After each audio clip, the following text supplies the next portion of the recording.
জমে থাকা তাপে হিট আইল্যান্ডে পরিণত হয়েছে রাজধানী ঢাকা, তাই রাতেও কমছে না গরম। এমনকি উত্তপ্ত হয়ে আছে এই শহরের মাটিও।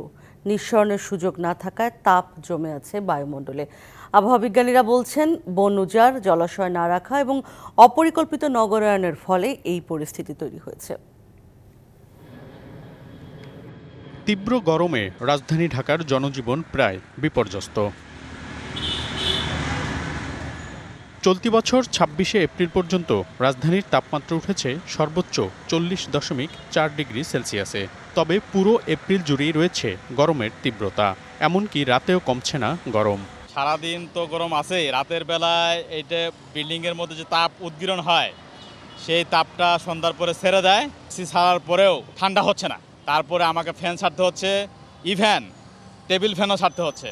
আবহাওয়াবিদরা বলছেন, তাপ জমে জমে হিট আইল্যান্ডে পরিণত হয়েছে রাজধানী, এমনকি উত্তপ্ত হয়ে আছে রাজধানীর মাটিও।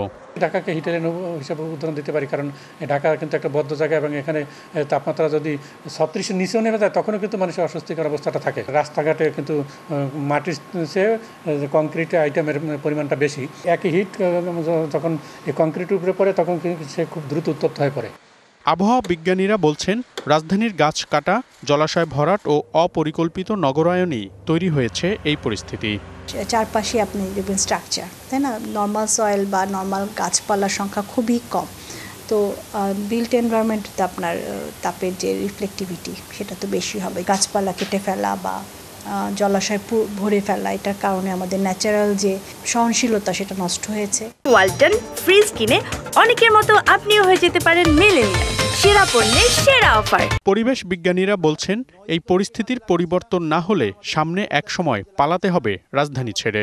স্বেচ্ছাচারিতার মাধ্যমে নগর পরিকল্পনা এবং উন্নয়ন করে যাচ্ছি, যার ফলাফল এই ধরনের তাপদাহ।